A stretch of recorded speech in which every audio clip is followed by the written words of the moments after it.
서울 같은 경우가 거래량이 9천 건을 찍었다는 것은 굉장한 거고요. 그런데 이제 그 이후에 9월, 10월 넘어오면서 이제 거래 건수가 3분의 1 토막이 난 겁니다. 근데 이제 시장을 여러분들께서 보실 때 과거처럼 이렇게 일관성을 가지고 어떤 방향성을 가지고 안정적으로 움직이는 시장이 아니에요, 지금. 지금 시장이 침체돼 있죠. 그럼 거래량이 좀 늘어나면은 이게 시장에 좋은 신호예요. 왜냐하면 싼 물건이 팔려나가고 있다는 거거든요. 지금은 시장을 바라보실 때 거래량을 좀 예의주시하셔도 시장 흐름을 좀 읽을 수 있는 그 인사이트, 안목을 가질 수 있지 않느냐.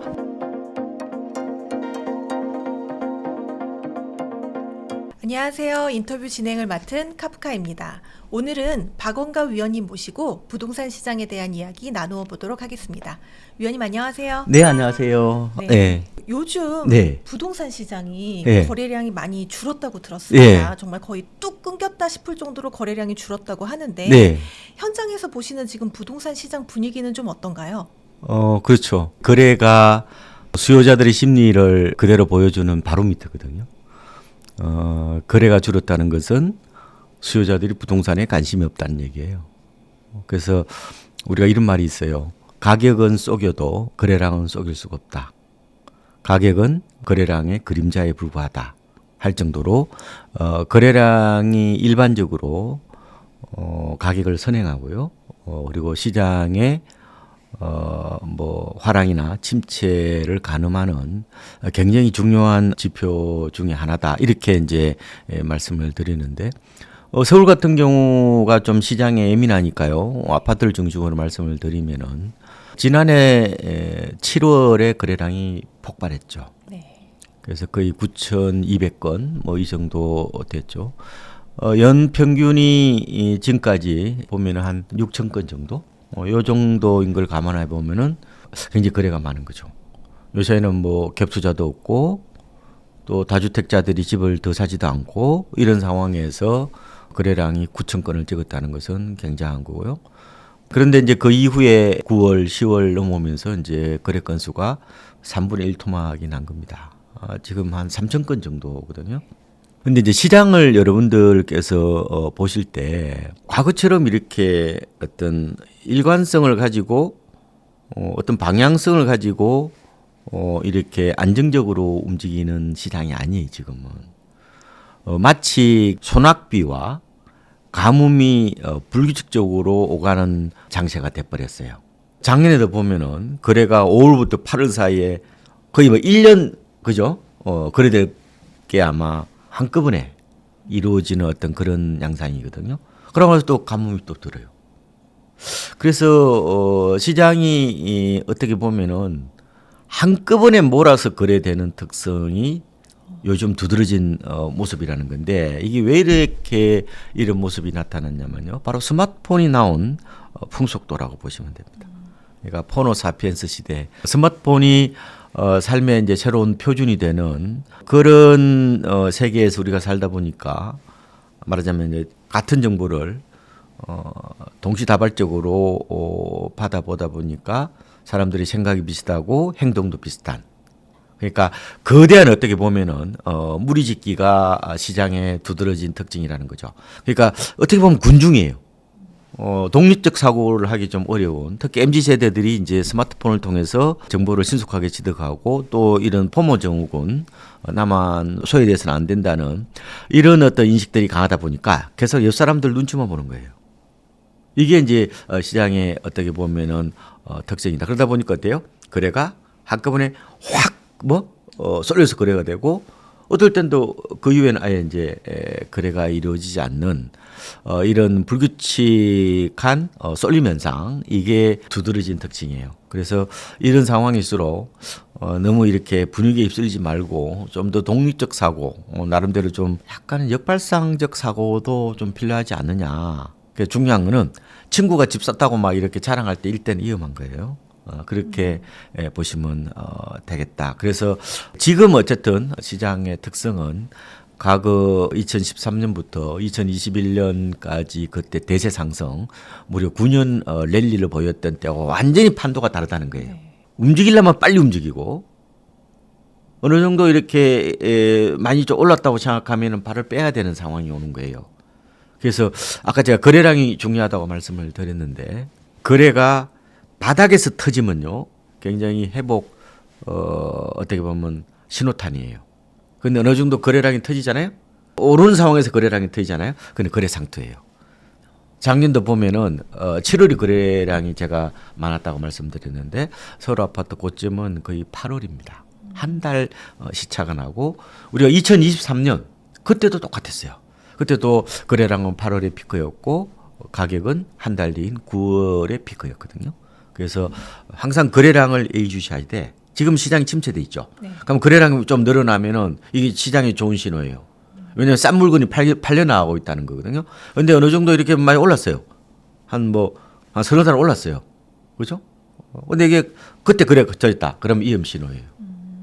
그래서 지금은 시장을 바라보실 때 저는 거래량을 좀 예의주시하셔도 시장 흐름을 좀 읽을 수 있는 나름대로 좀 그 인사이트 안목을 가질 수 있지 않느냐 뭐 이런 생각을 해보고 있습니다. 네.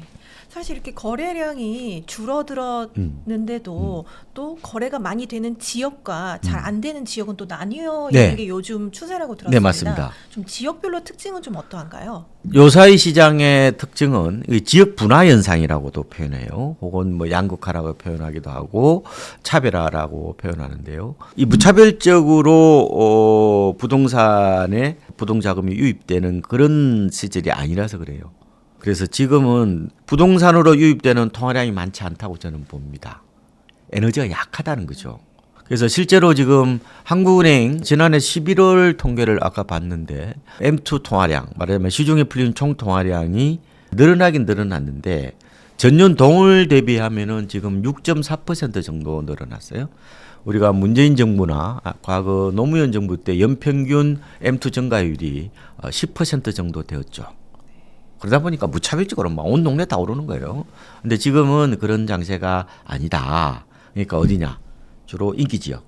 그다음에 상급지 갈아타기 수요가 몰리는 어떻게 보면 지역들만 오르는 그런 양상이 나타났죠. 서울이 아마 지난해 통계는 아무리 설 지나봐야 나오는데 제 생각에는 한 실거래가 기준으로 아파트가 한 8% 정도 오를 것으로 예상이 됩니다. 근데 뭐 거의 뭐 굳어질 겁니다. 근데 그 가운데서 굉장히 편차가 심하게 납니다. 그래서 이 이제 구별로 보면은 분기별로 나오거든요. 네. 그래서 작년에 서울에서 가장 많이 오른 게 서초구하고 성동구예요. 9.6% 가까이 올랐습니다. 서초구는 왜 그러는 거냐? 강남구가 주로 토지거래 허가 구역으로 많이 지정이 돼 있다 보니까 약간 풍선 효과 일부 나타난 거로 보이고, 물론 반포를 중심으로 신축이 시장을 이끌어가는 뭐 그런 얼죽신 문화. 제가 지난번에 말씀드렸죠. 네. 얼죽신 문화가 시장에 또 큰 흐름이다 보니까 그걸 반영할 수도 있죠. 근데 이제 성동구 같은 경우는 이제 강화문이나 뭐 종로나 이른바 도심 접근성, 강남 접근성이 좋죠. 그러니까 맞벌이 부부들이 딱 살기 좋죠. 그래서 물론 옥수동이나 뭐 금호동 일대에 좀 신축들도 혹은 준신축들도 있다 보니까 이곳이 결국은 상급지 갈아타기 수요를 이끌어내는 주요한 어떤 축이 되었다, 이런 말씀을 드립니다. 그런데 또 재밌는 것은 광진구도 많이 올랐어요. 주로 이제 광장동 쪽이 아무래도 학군 선호 지역이잖아요. 과거 광장동은 목동하고 거의 뭐 맞짱을 뜨는 동네였는데 목동이 재건축 테마를 갖고 있죠. 근데 광장동은 어때요? 용적률이 높아요. 한 300% 되는 데도 많아요. 그러니까 이제 상대적으로 좀 밀렸죠. 근데 그게 학군이 워낙 좋다 보니까 사실상 강북에 사시는 분이 자녀가 이제 초등학교 들어가고 중학교 들어가는데 어차피 애 잘 키워야 될 거 아니에요. 그렇죠. 그러면은 갈 데가 생각보다 많지 않습니다. 왜냐하면은 40대 아마 젊은 엄마들, 주로 82년생 김지영 세대가 서울 아파트 값을 주도했다고 저는 보고 있는데, 그 나이 때면 이제 초등학교 들어갈 나이잖아요. 네. 아기를 낳았으면은. 근데 사실상 저도 살아보면서 재테크보다 중요한 게 아기를 잘 키우는 거예요. 아기 잘못되면은 나의 노후가 없어요. 제가 보니까 초등학교 고학년 때부터 고등학교 졸업할 때까지 부부 싸움에 99%가 애 때문에 싸우는 거예요. 애가 공부를 잘하면요, 부부 싸움도 안 해. 꼭 이제 애가 또 성적이 이상하면 있잖아요. 그거 가지고 또 이상하게 신경이 날카로워 가지고 부부 싸움을 합니다. 물론 인간다운 삶을 사는 방법은, 그죠? 뭐 여러 가지가 있지만 그래도 학부모의 마음은 자식들이 그죠? 성적표를 가지고 왔는데 뭐 잘했다고 그러면 기분이 좋은 거 아니에요? 그렇죠. 대부분 학부모들이 마음이 그렇기 때문에 그런 학부모 마음을 읽으면은 왜 강장동의 집값이 최근에 올랐는지를 우리가 이해를 할 수 있다는 거죠. 그런데 서울에서도 도봉구 같은 경우는 지난해 1월부터 9월까지 말하면 3분기까지 2.6% 올랐어요. 그러니까 서초구하고 성동구하고 비교해 보면은 약 3.7배 정도 차이가 났죠. 이게 그래서 이런 얘기가 나오는 거예요. 인서울이 중요한 게 아니다. 지금은 오히려 행정구역으로 보지 마라. 오히려 생활권역으로 보는 게 낫다. 이런 얘기를 하는 거예요. 네. 그만큼 지금 같은 동네에서도 굉장히 이 온도차, 편차가 큰 그런 모습이 나타났는데 이게 왜 그런 거냐? 이게 어떻게 보면은 시장 에너지가 약하다 보니까 그죠? 이게 특정 지역만 오른다고 제가 말씀을 드렸는데 이게 아마 올해도 계속될 수밖에 없을 거라고 저는 봐요. 그래서 이게 이제 시장이 어떻게 보면은 올해도 이제 계속될 수밖에 없는데 최근에 재밌는 현상이 하나가 순환매 현상이 안 나타난 거예요. 순환매가 뭐예요? 주로 블루칩이 오르면은 뭐 있잖아요. 비싸니까 그 수요가 어디로 가요? 옐로칩으로 가고 그 다음에는 이제 뭐 잡주라고 그러는데 혹은 뭐 이렇게 될 수도 있죠. 고가주택 인기 지역, 그다음 뭐예요? 중가 지역, 그다음에 저가 지역으로 이렇게 어떻게 보면 돈이 넘치니까 이쪽으로 이제 수요자들이 이동하죠. 근데 그런 게 안 나타난다고 지금은요. 재밌는 현상입니다. 그래서 갭 메우기 뭐 이런 현상, 혹은 뭐 차익 메우기 뭐 이런 현상들이 안 나타난 게 이 두드러진 특징이에요. 그래서 시장을 보실 때 이 평균을 보시면 안 돼. 디테일하게 들어가지 않으면은 이 착시 현상이 나타나는 거예요. 제가 하나만 딱 말씀드릴게요. 경기도도 지금 보면은 지난해 1월부터 9월까지 보면은 얼마 정도 실거래가가 올랐냐면 3.3% 정도 올랐단 말이에요. 근데 온도 차이가 심해요. 네. 과천은요 사실상 뭐 준서울이라고 그러는데 이거는 10% 올랐는데 평택 그동안에 투자자들이 많이 갔죠. 그다음에 안성 이런데요. 안성은 4.7%가 떨어졌고 평택도 3.8%가 떨어졌어요. 반도체 불황에다가 미분양이 많으니까 아무래도 좀 가격이 떨어지는 모습이 나타나고 심지어 있잖아요. 용인 같은 데도 평균치는 올라요.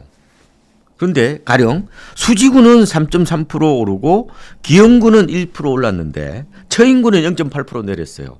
같은 시단위에서도 이런 현상이 나타난다. 지방도 많이 그래요. 가령 이제 하나만 제가 말씀을 드리고 싶은데 가령 부산 같은 경우가 작년 1월부터 9월 사이에 한 0.8% 떨어졌어요. 그런데 또 동네별로 달라. 그래서 신흥부촌이 지금 부산이 저 수영구거든요. 0.5% 올랐어요. 해운대는 그냥 보합세를 유지했고. 그러니까 무조건 지방은 빠진다? 이렇게 보면 안 돼요. 네. 동네말로 완전히 천차만별이기 때문에 이럴수록 시장을 보실 때는 망원경보다는 오히려 밀착형 돋보기가 필요한 시대다. 그래서 제가 유튜브를 보려면 제대로 보고 저는 그래서 유튜브 보시는 걸 반대해요.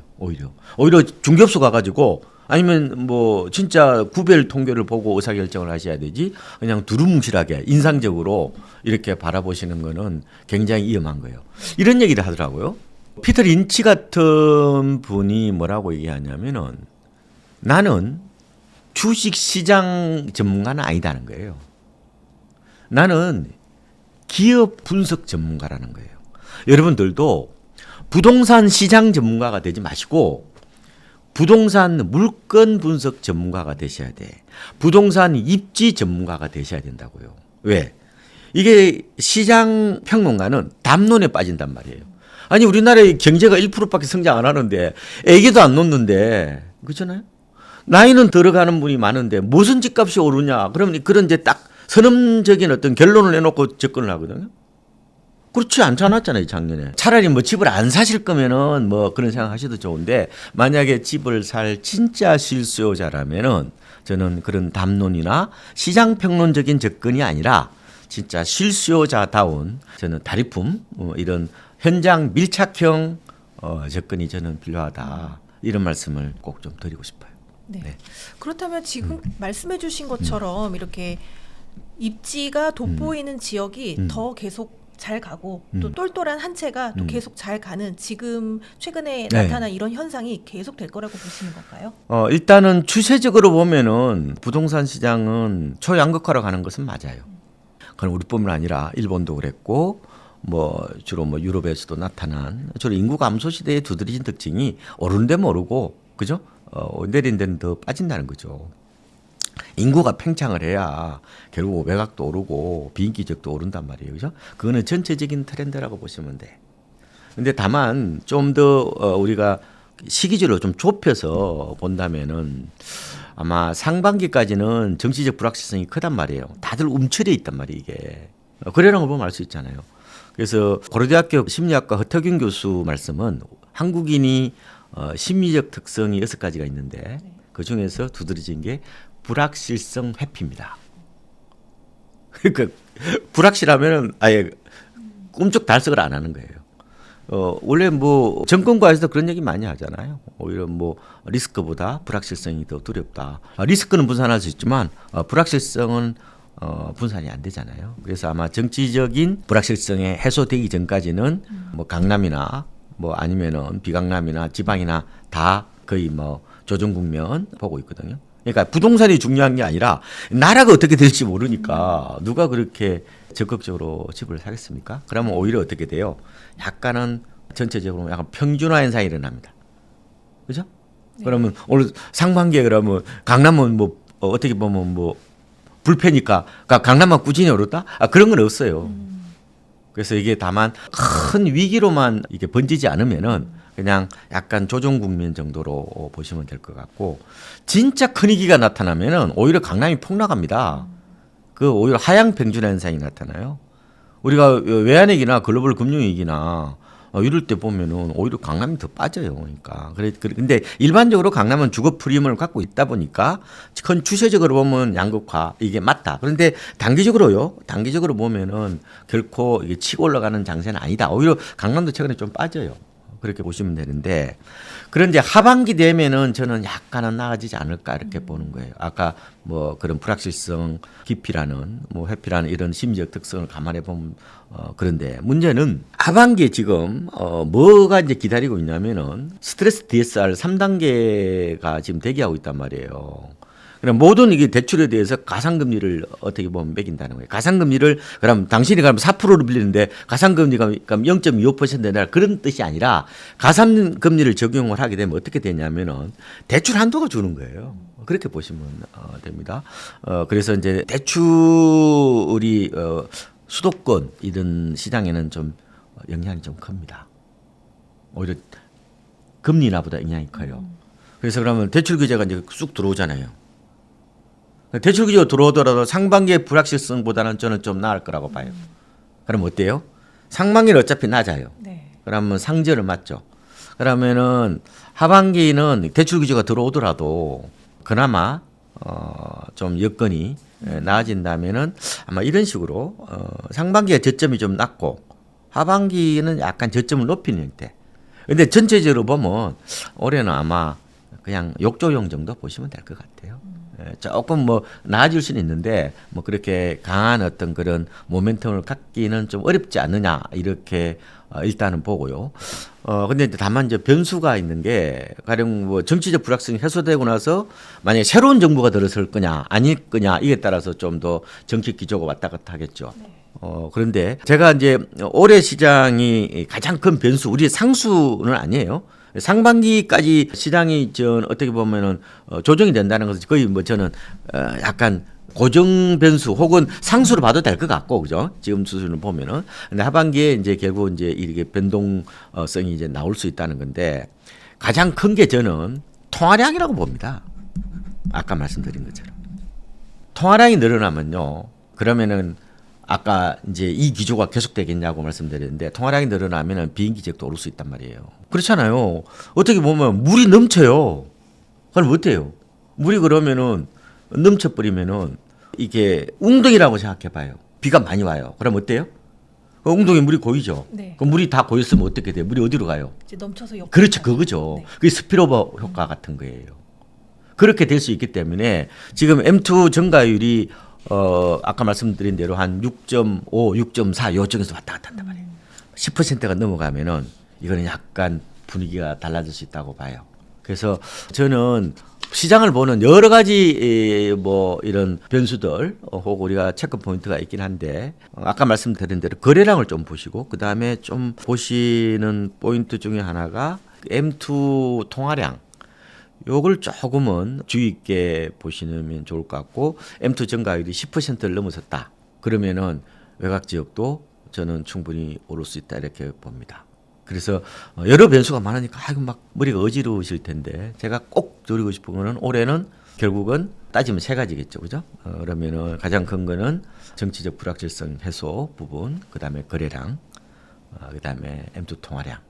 왜냐면 M2 통화량이 대도시 아파트 값하고 굉장히 밀집한 연관, 심지어 서울뿐만 아니라 부산까지도 M2 영향을 많이 받는다는 뭐 그런 논문들도 있고요. 그래서 꼭 여러분께서 M2 증가율에 좀 더 주의 깊게 보시는 걸 좀 추천드리겠습니다. 네, 이제 1월 20일이 되면은 이제 미국의 트럼프 대통령이 네. 이제 취임을 하는데 또 트럼프 대통령이 내놓은 공약들을 보면 이게 우리 한국 경제에도 영향을 미칠 네. 거고 인플레이션을 불러올 수밖에 없다 이런 이야기들이 있습니다. 이게 또 우리 경제 그리고 부동산 시장에 미칠 영향은 어떻게 보시나요?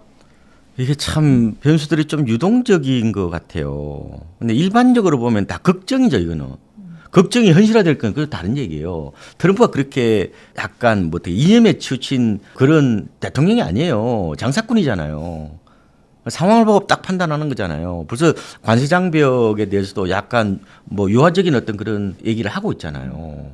그러면은 지금 이제 원래 이제 우리가 걱정했던 수준하고 이게 현실화될 건 다르다고 말씀을 드렸는데 걱정하는 수준으로 보면 어때요? 그럼 결국은 10년물 국채 금리가 중요하단 말이에요, 결국은. 근데 어제도 좀 뭐 4.8% 갔다가 또 떨어져서 뭐 물가가 그렇게 높지는 않으니까 4.6%로 아침에 보니까 다시 낮아졌던데 일반적으로 보면은 관세 장벽을 높인다는 거예요. 그럼 어때요? 당연히 미국의 물가는 올라가겠죠. 그럼 물가는 올라가면 금리를 못 낮춘단 말이에요, 그죠? 그리고 뭐 외국인들 추방해. 그거 싼 노동력이잖아요. 그러면 당연히 고용주 입장에서는 지출이 더 나가야 되는 거니까. 그리고 이게 물가가 올라가는 어떤 그런 압박 요인이고. 그리고 뭐 재정 지출을 또 늘린다. 뭐 이렇게 되면 또 결국은 통화 많이 풀리면은 결국 기준금리 올려야 되는 여러 가지 이런 문제들이 있단 말이에요. 그러면은 우리 입장에서 특히 부동산 시장에 어떻게 이게 연결될 거인지가 중요한 거잖아요. 네. 자, 물가를 먼저 생각해 봅시다. 만약에 미국에서 물가가 안 잡혀서 결국은 금리가 낮아지지 않는다. 네. 뭐 원래 뭐 4번 낮춘다고 그랬었다가 뭐 이제 한 번 혹은 또 뭐 없을 거다. 네. 아니 오히려 올릴 거다. 뭐 이런 얘기가 나오고 있잖아요. 그러면은 미국이 금리를 못 낮추면 우리나라도 금리를 낮출 수 없어요. 아까 보니까 1월에 한국은행의 기준금리를 통계했던데 우리나라도 지금 현재 애널리스트들이 예상하는 거는 올해 기준금리를 한 2번에서 한 3번 정도 낮출 거로 예상을 합니다. 지금 기준금리가 한 3%대잖아요. 그런데 이게 그럼 2.25% 혹은 2.5% 간다는 얘기거든요. 근데 이 역시 미국이 금리를 안 낮춰버리면은 우리나라도 낮추기가 좀 어려워요. 왜냐하면 우리나라 국제시장에 외국인들이 많이 들어와 있기 때문에 우리가 단독적으로 통화 정책을 운영하기가 좀 어렵습니다. 제가 한국은행 출입기자를 제가 1년 반 정도 했기 때문에 어느 정도 흘러가는 거는 저도 어느 정도는 알고는 있죠. 그래서 지금 관건은 결국은 미국이 어느 정도 금리를 낮출 거냐. 만약에 미국 금리를 낮추지 않으면요, 우리나라 주택시장 회복도 어떻게 보면 더 지연될 수 있어요. 네. 그래서 이게 변수라는 거예요. 변수는 상수가 아니라 어떻게 보면 수시로 이제 바뀔 수 있다 이렇게 얘기를 하는데 원래 이제 올해 주택시장은 제가 이렇게 표현을 했거든요. 금리 인하와 대출 규제 간의 시속 게임이다 이런 말씀을 드렸는데 근데 원래는 이런 거잖아요. 수영장으로 따져보면 이런 거예요. 그럼 금리 인하는 뭐예요? 유동성이 더 늘어나는 효과가 있단 말이에요. 금리를 인하하면은 M2가 늘어납니다. 그러면은 수영장으로 따지면은 이 더운 물을 집어넣는 거예요. 더운 물이 많아야 되죠. 아니 완전히 뭐 온도가 80도 되는 거 말고 그냥 따뜻한 물이 많이 들어오면 수영을 많이 할 거 아니에요. 네. 수요가 더 많이 생기는 거죠. 근데 이게 대출 규제는 뭐예요? 얼음물이죠. 얼음물을 집어넣는 거거든. 그러면 뭐예요? 대출 규제가 들어오면 어때요? 거기에 있는 사람은 그 추운 줄 몰라요. 네. 그 마치 이게 냄비 속에 개구리처럼. 근데 새로 들어간 사람이 물이 차가우기 때문에 안 들어간단 말이에요. 지금 시장을 잘 보세요. 지금 어때요? 몇 호짜리 물건을 내놔요? 안 내놔요. 지금 뭐 그렇게 안 내놓습니다. 왜냐하면 부동산 시장의 가장 기본적인 심리 법칙이 바로 손실회피래요. 제가 심리학책을 썼잖아요. 그렇게 보시면 되는데 대부분이 수요가 줄어가지고 수요가 관망세가 짙어지면 가격이 빠지는 구조단 말이에요.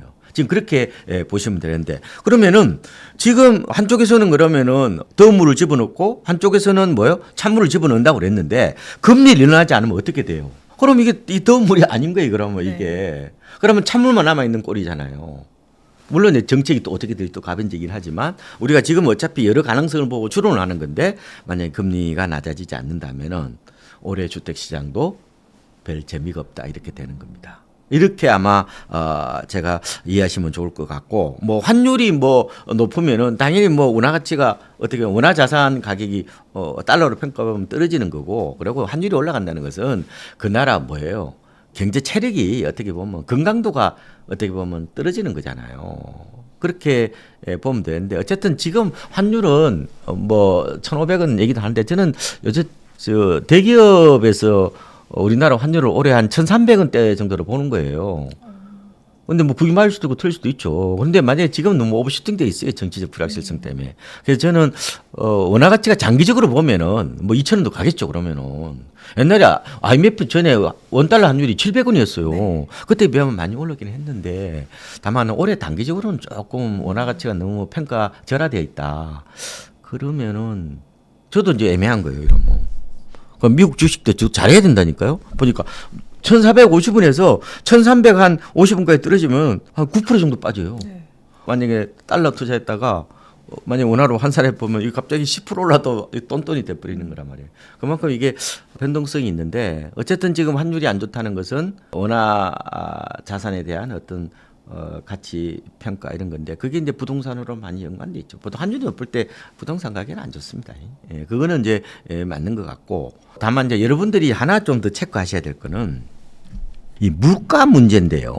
물가 문제가 과연 어떻게 볼 거냐. 이게 물가 이거는 그냥 있는 게 아니라 이 금리하고 또 맞물려 있어. 그죠? 물가가 높으면 금리가 또 올라가거나 아니면은 뭐 낮추기는 어려운 이런 측면이 있죠. 왜냐하면 한국은행이나 미국의 연준의 가장 기본적인 목표가 물가 안정이에요. 네. 물가 안정이라니까요. 부동산도 물가입니다. 네. 결국 보면은 자 이렇게 보시면 돼. 자 물가가 올라가. 그럼 어때요? 그러면 당연히 이 물가가 올라가면은 통화당국에서는 당연히 어떻게 해요? 내리고 싶죠. 금리를 올리죠. 네. 금리를 올려서 유동성을 흡수해야 돼요. 침체를 유발한단 말이에요. 그래서 그게 물가가 안정이 되는 거예요. 자, 그러면 어때요? 이 두 가지 과정을 봅시다. 물가 올리면 금리가 올라가죠. 그럼 어때요? 부동산 가격은? 당연히 떨어지죠. 네. 지금은 부동산이 투자자가 되면서 금리에 민감한 모습이 있단 말이에요. 그런데 이거는 단기의 모습이에요. 단기적으로는 빠집니다. 물가가 올라가면. 그렇죠? 연결 고정이 나오는 거죠. 근데 만약에 장기로 봐봐요. 그럼 물가가 올라갔잖아요. 그럼 나중에 그걸 언젠가는 인플레이션이잖아요. 이게 부동산에 반영을 해야 되잖아요. 반영이 되죠. 언제 반영이 돼요? 침체기 때는 반영이 안 돼요. 네. 침체기 때는 이게 잠복해 있어요. 언제 반영이 돼요? 이게 회복기 때 한꺼번에 반영되는 겁니다. 그래서 부동산을 어떻게 바라볼 거냐 따라서 많은 시각이 있는데 옛날에 제가 기획재정부를 출입을 할 때 그때 부동산 담당 과가 물가국에 있었단 말이에요. 부동산은 물가를 보는 거예요. 그런 많은 통계들이 나와요. 그건 뭐 네덜란드의 뭐 헤렌르트라는 1600년도에 지은 그 집이 지금도 있고 시세가 있거든요. 그 통계를 보면은 장기로 보면요.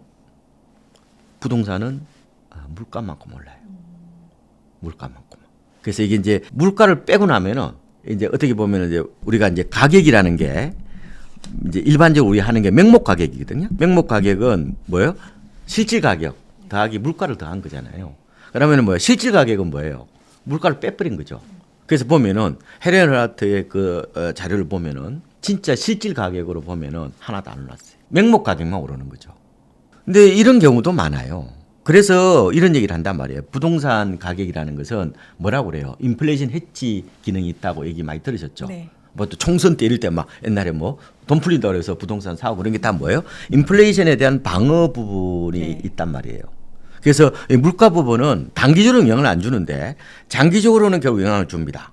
우리 어떻게 했댔어요? 2022년에 그때 집값이 대폭락이 왔잖아요. 네. 그리고 재작년도 어떻게 보면 크게 오르지 않았는데 그게 어때요? 작년에 좀 갑자기 이게 반등한 게 뭐 인플레이션 때문에 그런 거잖아요. 네. 분양가가 급등을 하니까 결국은 뭐요? 회복기 때 그게 불안 심리로 작용하면서 이게 반영이 된다 이렇게 보시면 될 거라고 봐요. 그래서 이 물가 부분은 굉장히 중요해요. 이 물가는 이게 통화량과 맞물려 있는 건데 이게 결국은 돈 가치란 말이에요. 그래서 제가 꼭 드리고 싶은 말씀은 단기로는 금리고 멀리 보면 물가다. 그런 말씀을 드리는데 그래서 제가 이런 말씀도 드려요. 우리가 조선시대에 살아가면서 집값이 언제 많이 올랐을 것 같아요? 태평성대를 구가하던 뭐 세종이나 정조 때 많이 올랐을 것 같아요? 아니요. 구한말 때 많이 올랐지. 당백제를 부르잖아요. 그래서 지금 뭐 이런 아르헨티나라든지 요즘 물론 아르헨티나 물가가 많이 낮아지긴 했지만 아르헨티나 같은 데 이제 베네수엘라 같은 데 보면은 집값이 그렇게 안 싸다니까요. 그만큼 부동산은 이 강력한 뭐 인플레이션 해치 기능이 있기 때문에 그런 측면에서 보면은 여러분들이 물가가 오르면은 지금은 당연히 금리가 올라갈 가능성도 크기 때문에 그걸 부정적으로 봐야 되지만 장기적으로 보면 그건 뭐예요? 결국 부동산은 뭐만큼 오르더라? 물가만큼 올라갈 가능성이 있다. 이렇게 저는 좀 보고 싶습니다. 그렇다면 지금과 같이 약간 시장이 눌려 있을 때 네. 갈아타기를 하실 분들이 하기에 좀 괜찮은 시기라고 보시나요? 예, 좋은 시기예요. 갈아타기는 특히. 갈아타기는 원래 타이밍을 재면 안 돼요. 내 집 장만도 저는 아까 말씀드린 것처럼 역발상이 더 좋은 것 같고요. 아, 내 집 마련도 지금이 네, 좋은 좋습니다. 시기다. 네. 다만 조건이 있어요. 가격이 싸야 돼요. 그러니까 여러분들이 내 집 마련하는 분들이 가장 중요한 게 두 가지거든요. 하나는 이제 타이밍이자 가격 메리트를 보는 거죠. 네. 타이밍은 대부분이 군중 심리에서 움직이기 때문에 타이밍은 잘 안 맞습니다. 왜 2022년 이럴 때 폭락 올 때 그리고 아니면은 작년 초도 좋았거든요. 재작년 초도 좋았단 말이에요. 왜 안 샀어요? 왜 안 사셨냐고. 유튜브 보느라고 안 사는 거지. 그 이상하게 더블 딥 된다. 뭐 대득게 바운스 된다. 그런 담론에 빠지지 말아야죠. 부동산은 불황기 때 사는 거지. 누가 주식하듯이 그걸 이제 트레이딩 하듯이 어떻게 집을 사요. 그거는 저는 굉장히 위험한 생각이라고 봐요. 주식을 하다 보면 사람들이 뭐 달리는 말에 올라타라. 그런 것은 위험한 발상이라고 봐요. 왜냐하면 과거처럼 사이클이 길지가 않단 말이에요. 작년에 만약에 달리는 말에 본격적으로 탄다 그러면 언제 샀어야 돼? 그러면 작년에 6월 달에 샀어야 되지. 지금 거의 6월 달 가격으로 떨어진 데도 많은데 네. 왜 자꾸 타이밍을 재냐는 거예요. 타이밍을 재기보다 작년 6월에 사도 관계 없었죠. 다만 고점 대비 싸냐 안 싸냐 그게 중요한 거지. 그래서 제가 2021년 10월이 이제 고점이라고 그러는데 그때 대비해서 아마 강남 같은 데는 많이 안 빠졌으니까 신고가를 갱신한 것도 많으니까 한 10% 정도 싼 거. 나머지 지역은 한 20에서 한 30%까지. 30%까지 싼 데도 많아요. 지금도 회복 안 되는 데 많습니다. 그런데 좀 가격 메리트를 보고 판단을 하셔야 되지 타이밍을 재서 부자가 된 사람이 없어요. 전망을 해서 부를 이룬 사람이 별로 없다고요. 제발 아파트를 결국 아파트 사실 텐데 아파트를 저는 테마주 사듯이 사시는 거는 저는 아니라고 봐요. 그런 말씀을 드리고 그러니까 지금 사시라는 거야.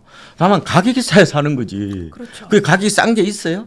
그러니까 다리품을 더 파셔야 된다는 거지. 그런 말씀을 드리고 갈아타기는 제가 이런 말씀을 드리는데 뭐 5개명도 만들었어요 제가. 반드시 팔고 사라. 욕심 부리지 마라. 두 번째 아까 말씀드린 것처럼 타이밍 재지 마라. 특히 갈아타기는 어때요? 내가 윗돌 빼다가 아랫돌 끼워 넣는 거죠. 그리고 어때요? 내가 가는 집이 내 집보다 좋은 집이에요? 나쁜 집이에요? 좋은 집이죠. 근데 어떻게 타이밍을 재요? 그럼 교섭력이 없어요. 시장에 박앤파워가 없어요. 일반적으로 내 집은 싸게 팔고 좋은 집은 비싸게 사는 거예요. 손해본다고 생각해 옮기실 걸 아마? 그게 쉽지 않은 거예요. 그게 생각보다. 그래서 내 집은 좀 싸게 팔고 저것도 좀 싸게 산다는 생각을 하시는 게 훨씬 더 좋다. 집 사고 팔 때는요, 이게 가격이 이게 많이 움직일 때는 이 바람 부는 날 계곡에서 외줄타기 하는 것 같은 거예요. 이 잘못하면 세상에서 가장 큰 쇼핑이잖아. 그렇죠. 잘못하면요 공정분해됩니다. 위험해요 그거 하시면 안 되고 다만 이제 갈아타기 하실 분들 이제 세 번째로 드리고 싶은 말은 매수가 불발될 수가 있어요. 앉은 자리에서 5천만 원 더 내놓으라고 그래. 네. 아니 1억 더 올려. 그거 한다고 열받지만 그거 어떻게 할 수 있나요? 그리고 안 판대. 우리 큰아들이 못 팔겠대. 그럼 어떻게 해요? 나는 팔았어. 어떻게 해요? 그래서 해야 돼요? 후보 물건지를 한 두세 개 정도 갖고 있어야 돼요. 뭐 두 개 정도는 이거 안 팔면 저거 사겠다는 생각을 하시는 게 좋을 것 같고. 그리고 이제 갈아타기 하실 분 중에서 제가 드리고 싶은 마지막 얘기는 욕심을 내려놓으라 이건 내 얘기인데 아까 좀 말씀을 드린 것 같고, 만약에 내가 의사결정 장애야. 내가 팔고 이쪽으로 갔는데 오히려 판 게 더 올라. 그러면 내 자신이 용서가 안 되거든요. 그러면 이게 약간 자학기미를 보입니다. 우울증한 겪어야 돼요. 왜냐하면 돈이 크게 왔다 갔다 하잖아요. 2억씩 올라봐. 내 건 하나도 안 올랐는데 저거 판 게 2억 올라봐요. 내 자신이 아마 엄청나게 미울걸요. 부부싸움이 그때 많아져. 그러면 어떻게 할래? 그러면 어정쩡한 상황. 그런 경우 아마 의사결정 많이 하실걸? 내가 그러면은 가령 예를 한번 들어볼게요. 내가 용산에 살아. 네. 용산은 학군이 그렇게 좋은 건 아니거든요. 그렇죠. 뭐 굉장히 그 개발 되게 유망지 중에 하나죠. 우리나라의 주택 소유율, 외지인들이 소유율 중에서 가장 많은 게 네. 이 용산구예요. 네. 용산구가 23% 가까이 돼요. 우리나라 1등이에요. 우리나라 평균은 2023년 현재 한 16.6% 정도 되거든요. 용산이 1등이에요. 강남은 한 19% 정도 되고, 뭐 서초, 송파 이런 데도 한 17% 정도 돼요. 근데 내가 그러면 용산에 내가 미련이 있을 거 아니에요. 용산에 내 집이 있어. 근데 학군이 별로 안 좋거든요. 고등학교 되면은. 그래서 그러면 옮겨요. 그러면 이렇게 두 가지 방법이 있을 거 아니에요. 그러면 내가 그러면은 반포로 갈 수도 있고, 아니면은 이사를 간다는 얘기예요. 이사를 가는데 이때는 매매를 하고 가는 거지. 그 용산이 좋을지 뭐 반포가 좋을지 지금 보면 반포가 좀 좋은 것 같은데 나중에 어떻게 될지 모른단 말이에요. 그리고 거래 비용도 만만치가 않아. 만약 20억짜리 옮기면 어떻게 돼요? 그거 3.3%만 잡아도 그거 한 7천만 원 내야 된단 말이에요. 그죠? 그럼 이런 게 어떻게 할래 그러면? 애 때문에 잠시 살 수도 있는 거고 아니면 영원히 옮길 수도 있는 건데 이 경우에 가장 좋은 거는 뭐냐 하면은 전세 놓고 전세 사시는 거예요. 아, 내 집을 전세 놓고 나도 전세에 사는. 네. 그런 전략들도 저는 나쁘지 않다는 거예요. 특히 지금은 의사결정 장애 증상이 좀 심한 사람, 그 다음에 초보자일수록 이런 목돈이 오가는 매매보다는 어떻게 보면 수평이동이죠, 그죠? 이것도 괜찮지 않죠. 왜냐하면 실수에 따른 후회를 줄이는 자기 혐오증에 걸리지 않게 하는 좋은 방법이라고 보죠. 그러면 어쩔 수 없잖아요, 그죠? 내 자산은 그대로 있잖아. 그래서 그런 방법도 좋은데 어쨌든 갈아타기에서 가장 중요한 거는 먼저 팔고 살아. 그다음에 계약 불발 가능성도 네. 대비해라. 그다음에 욕심을 내려놓아라. 전세 놓고 전세 사는 것도 나쁘지 않다. 네. 뭐 이런 말씀을 좀 드리겠습니다.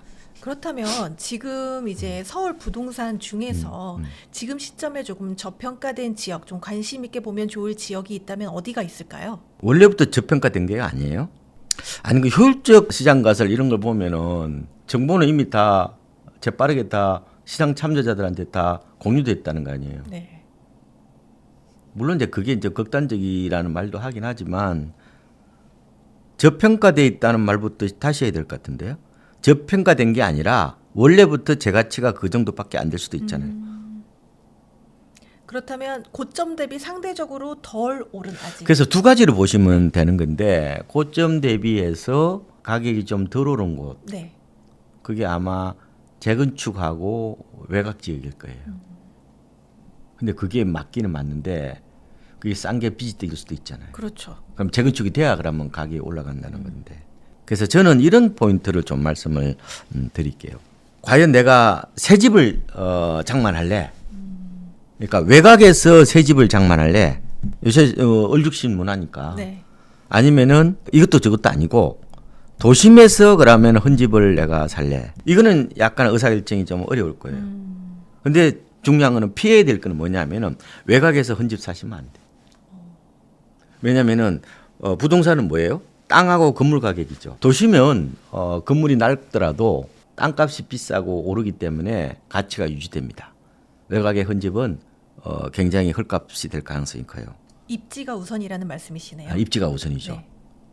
근데 이제 중요한 거는 항상 부동산에서 입지의 어떤 그런 중요성을 한번 체크하시면 좋을 것 같고, 제가 얼죽신이라는 말을 만들어냈지만 유행시켰지만 저는 도심의 헌집이 더 중요하다고 봐요. 왜? 출퇴근 시간이 1시간 이상 되면은 힘듭니다. 그리고 요 사이 헌집의 기준을 어떻게 보실지 모르겠는데 요 사이는요 20년 돼도 새 집이에요. 가령 예를 한번 들어드릴게요. 엘리트라고 그래서 잠실에 엘스 네, 뭐 리센츠. 리센츠 트리움 있잖아요. 그 아파트가 언제 입주했어요? 2008년에 입주했어요. 네. 올해 17년째예요. 새 집이에요. 가봐요. 앞으로 3년 더 돼도 새 집일걸? 네.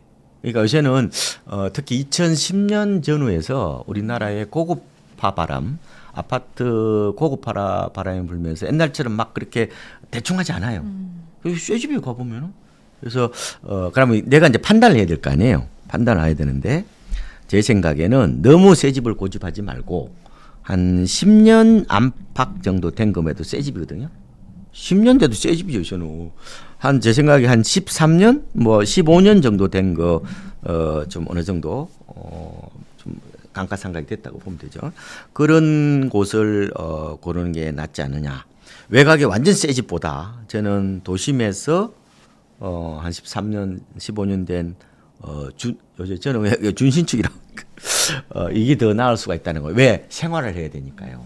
그래서 아마 의사결정이 그렇게 쉽지는 않습니다. 막상 이게 집 고를 때에 이게 스트레스가 얼마나 큰데요. 이게 생애에서 가장 큰 쇼핑행위잖아요. 네. 오히려 처세권이 더 맞을 수가 있어요. 처세권이요? 처갓집이 가까워야 되죠. 왜? 애 누가 키울 건데. 네. 그러니까 그러면은 이런 게 있단 말이에요. 우리 남편은 그러면 마곡지구에 다녀. 나는 그러면은 어디 다냐면은 나는 잠실에서 근무해. 그러면 여성네. 그럼 어디다가 집을 그러면 여기에 우리 그러면 처갓집이 이게 잠실이나 아니면은 뭐 삼전동 같은 데 있어. 그럼 나는 직장이 여기야. 그럼 집을 어디서 구해요? 나는 그냥 마곡지구가 싼 것 같아. 좋아 보여 그럼. 에? 근데 여기 살 거예요, 여기 살 거예요. 애매하다니까요. 물론 네. 9호선이 왔다 갔다 하죠. 이거는 재테크의 문제가 아니라 살아가는 지혜의 문제예요. 저는 일단은 우리나라는 남자들은 집에 안 들어갔대. 그러니까 결과적으로 집사람이 편해내야 된단 말이에요. 왜냐하면은 우리나라 남자들이 가사노를 돕는다고 그러지만 최근에 통계를 보니까 맞벌이 부부도요 가사노동의 80%를 여성이 합니다. 그래서 실제로 보면은 여성이 남성보다 가사노동을 3.8배를 더 해요. 얘는 어떻게 키울 건데? 그럼 어때요? 어디로 가야 돼 그러면? 그러면 내가 잠실은 비싸서 못 가지 그러면 네, 처세권이라고. 그러면은 잠실에 그러면은 차라리 제가 대단지 중심으로 사시는 게 좋다고 했는데 그러면은 내가 그러면 잠실에 아기를 봐줄 수 있는 만약 그러면 우리 본가가 그럼 마곡에 있어. 그럼 지 사람이 그러면은 가령 아기를 마곡에 가면 시댁에 맡겨도 좋다고 얘기해. 그럼 마곡이 투자처가 더 있는 것 같아. 그럼 어디로 가요? 마곡으로 갈 수도 있지. 이거는 무슨 얘기예요? 이거는 재테크의 문제에 살아가는 얘기예요. 이게 살아가는 얘기라니까. 네. 그래서 중요한 거는 물론 재테크가 중요하죠. 중요하긴 한데 그러면 내가 뭐냐면은 내가 돈을 벌려면은 그만큼 뭐야? 몸이 고달프단 말이에요. 근데 지금 젊은 세대가 앞으로 이제 정년퇴직이 65세 이를 때까지 될 텐데 좀 천천히 생각하고 중요한 게 내가 삶의 만족과 삶의 가치가 어디냐 어디다가 인생을 초점을 맞출 거냐가 더 저는 중요한 포인트가 된다는 거죠. 그래서 막상 현장에 가보면은 이게 그렇게 쉬운 게 아니에요. 그래서 제가 진짜 내 집 저평가되고 고폐된 거 이런 문제도 중요하지만 이게 내가 살아가는 삶의 공간이기 때문에 그렇다면은 이렇게 해야 되지. 그러면요 이렇게 후보지를 놓고 한 10개 정도 후보지를 놓고 점수를 매겨 봐야 돼요. 요새 리커더 측도 있잖아요. 석사학위 놓으면 박사학위를 할 때 보면 그 5점에서 7점 정도 하는데 10점 정도 놓고 점수를 매겨 봐야 된단 말이에요. 그러면 내가 그러면 청가구 이상 대단지를 저는 사라는 걸 추천드리는데 그럼 이거는 청가구 정도 되면은 10점 만점에 한 9점 정도 주고 역에서 가까우면 서울시는 역에서 한 500m가 역세권이니까 그럼 200m다. 그럼 한 8점 주고 그다음에 뭐 새 집이다 그러면은 지은 지 한 2년밖에 안 됐다. 그럼 뭐 10점 주고 이런 식으로 해서 점수를 쫙 매겨 가지고 한 5개 정도 골라 가지고 상위 5개 골라 가지고 현장을 방문할 수밖에 없죠. 그러면 이분이 만약에 마곡과 지금 잠실 사이에서 의사결정은 물론 서울 시내에게 왔다 갔다 하는데 기본적으로 집에서 갈 거야 돼요. 옛날에 문전옥답이 뭐예요? 일트가 뭐예요? 논의였잖아. 네. 그 직주 근접이 옛날에 문전옥답이잖아요. 이것도 직주 근접이잖아. 그럼 문제는 애가 또 들어와. 네. 직주 근접보다 더 중요한 게 애를 잘 키우는 문제라고요. 그러면 처갓집이 가까워지 일반적으로는. 그러면 오히려 어디 살아야 돼? 마포보다 오히려 삼전동이나 방이동이나 이런 데 집 알아봐야지 오히려. 그만큼 이게 막상 디테일하게 들어가면은 그렇게 만만한 건 아니다. 물론 이제 결혼 안 하신 싱글 분들은 뭐 이렇게 갭 투자 해놓고 딴 데 가서 사시는 것도 가능하겠지만 일반적으로 본다면은 우리가 집을 고를 때 항상 최상보다 최적을 골라야 돼요. 나한테 맞는 게 있어요. 그래서 너무 이렇게 완벽한 빡빡하게 이렇게 재테크든 재무 설계를 하는 것보다 조금 여유를 두고 내가 진짜 간절하고 내가 생활이 편리한 쪽에 보시는 게 맞지 않은가. 네. 제가 보면은 서울은요, 제가 보면 크게 보면은 완전히 진짜 강 이북 지역 외곽 빼고는 가령 뭐 마곡이나 뭐 이런데 뭐 잠실이나 보면은 거의 비슷비슷해요. 그래서 제가 이런 얘기를 하는데 마치 이게 피자판 같다고 서울은. 회장님이 우리 부스에 피자를 내려줬어요. 아, 그날도 배가 고파. 좀 큰 거 먹으려고 잘랐는데 보니까 옆에 더 큰 거 있지. 예, 피자는 거의 잘라서 나오잖아요, 이렇게. 네. 그래서 중요한 거는 재테크도 중요하고 돈 버는 것도 중요한 거지만 그보다 중요한 게 삶의 안정성, 그리고 지속성, 그다음에 행복. 이게 더 중요한 포인트인 것 같아요. 제가 인생을 살아보니까. 네, 굉장히 현실적이고 네. 되게 좋은 말씀 네. 같아요. 네. 한국 부동산도 결국 일본하고 뭐 비슷하게 된다 이렇게 이야기하시는 분들도 계시는데요. 네. 어떻게 보세요? 가까운 미래냐 먼 미래냐 차이죠. 아마 20년 뒤에는 일본 따라가겠죠. 그러면 20년 동안 나 삶은 뭐예요? 먼 미래와 가까운 미래를 구분할 줄 아셔야지. 캔 피셔라고 미국의 진짜 유명한 투자자가 있죠. 그분이 이제 필립 피셔 아들이거든요. 그분 책을 제가 최근에 봤는데 감명 깊은 게 뭐냐면은 30개월 이후에 대해서는 얘기를 하지 말라는 거예요. 30개월이 얼마예요? 2년 6개월 정도? 네. 그거는 확률이 아니라 그냥 가능성에 불과하다는 거지. 지금 인구가 올해 내국인 기준으로 보면은 우리가 2021년부터 줄었으니까 이제 4년째, 5년째 주는 건가요? 근데 인구가 준다고 그래서 그러면 집값이 무조건 빠져요?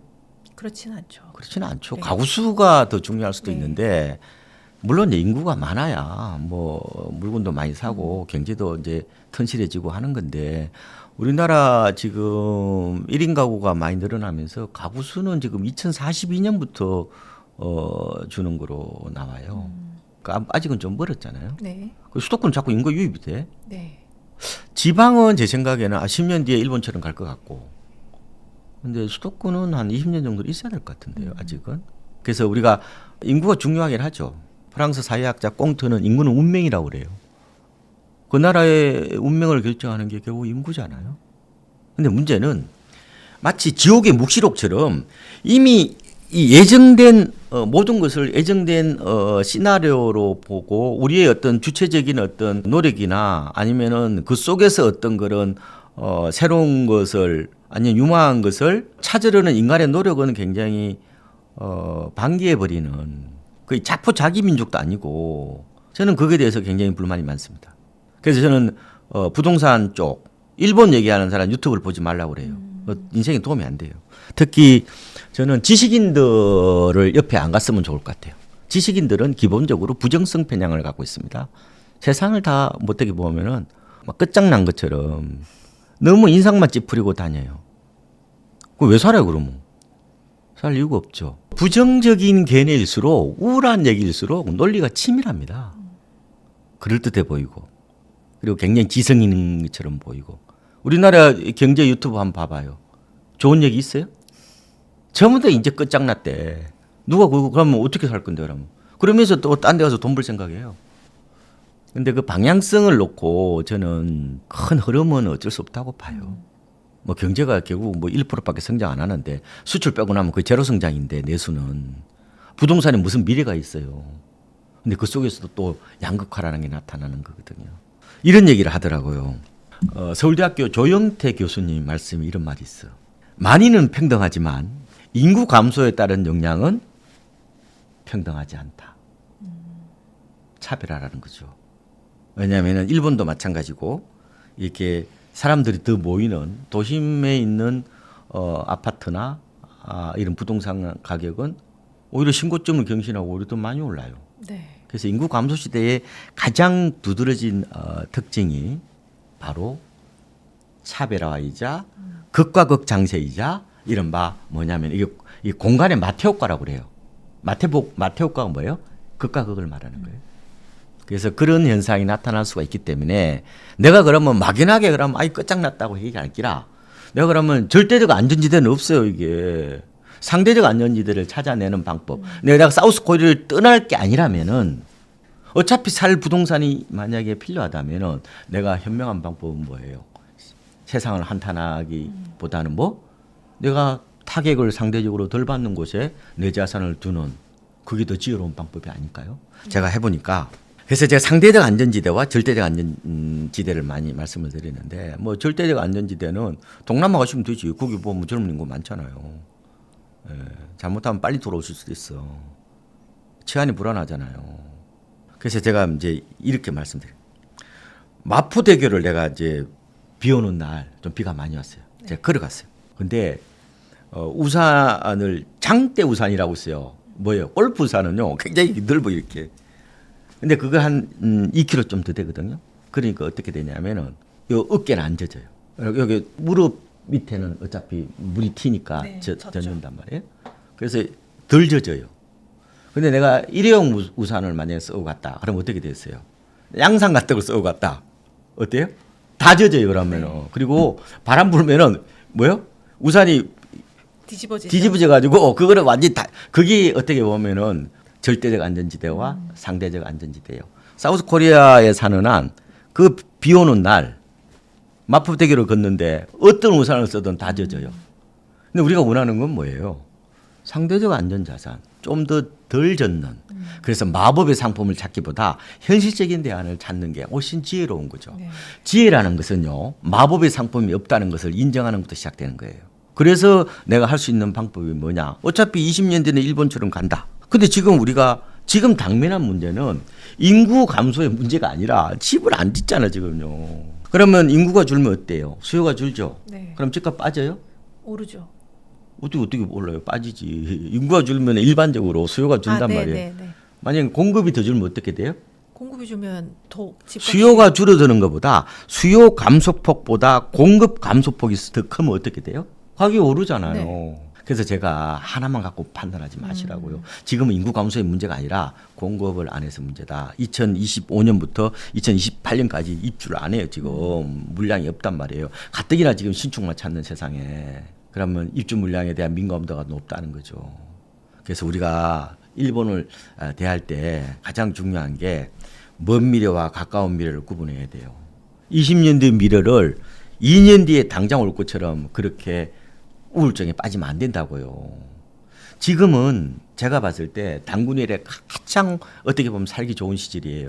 앞으로 10년 동안.